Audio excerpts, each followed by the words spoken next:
प्रयागराज माघ मेले में गंगा स्नान को लेकर शुरू हुआ विवाद गाय और असली नकली हिंदू तक पहुंच गया है। शंकराचार्य के निशाने पर यूपी के मुख्यमंत्री योगी आदित्यनाथ हैं।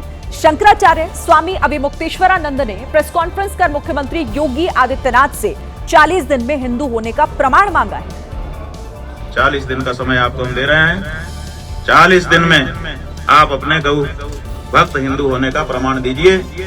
प्रयागराज संगम तट छोड़कर काशी पहुंचे शंकराचार्य ने सीएम योगी आदित्यनाथ के सामने 2 बड़ी शर्तें रखते हुए अल्टीमेटम दे दिया।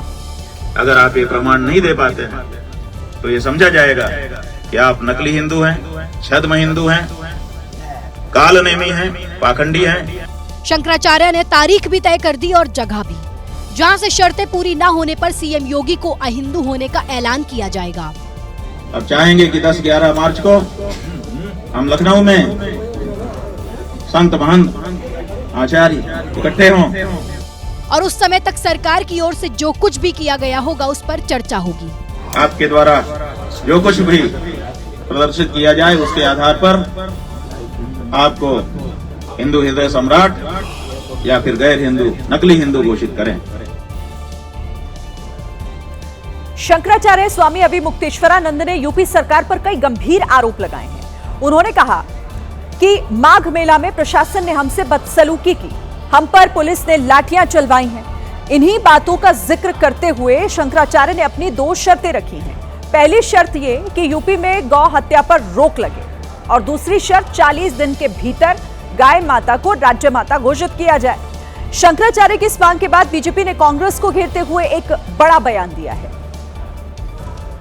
हमारी राज्य सरकारों ने और केंद्र ने भी यथासंभव इस विषय के ऊपर पूरी संवेदनशीलता के साथ कार्य किया है।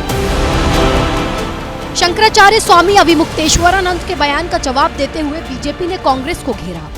केरल में यूथ कांग्रेस के नेता ने सड़क पर बीफ की पार्टी की थी।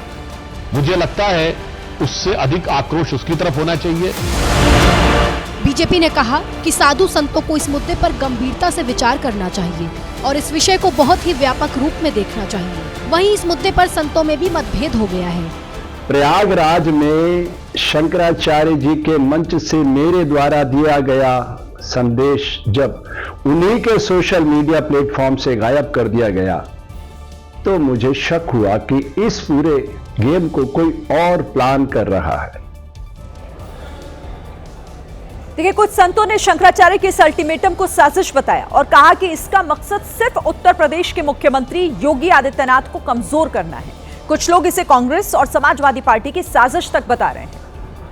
इसके पीछे तर्क दिया जा रहा है कि संगम पर स्नान को लेकर हुए विवाद के बाद से ही कांग्रेस और समाजवादी पार्टी के नेता लगातार शंकराचार्य के संपर्क में हैं। संगम तट पर धरने के दौरान समाजवादी पार्टी के नेता सुनील सिंह यादव शंकराचार्य से मिलने गए थे और इस मुद्दे पर शंकराचार्य के साथ खड़े थे। तो वहीं इससे पहले अखिलेश यादव ने शंकराचार्य से फोन पर बात की थी।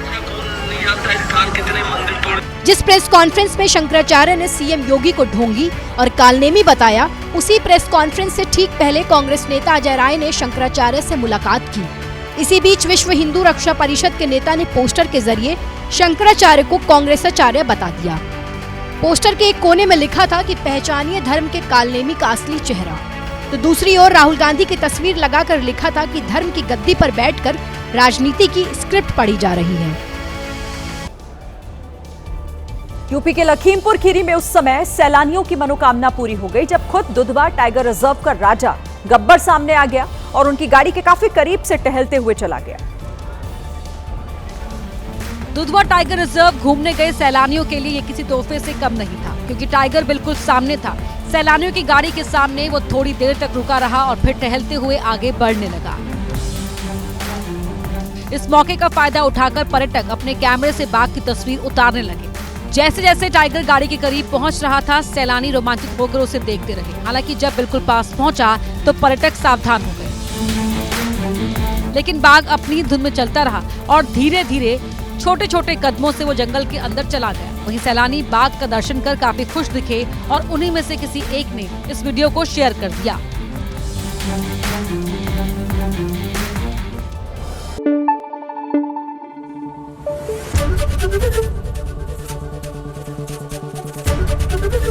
एबीपी न्यूज आपको रखे आगे।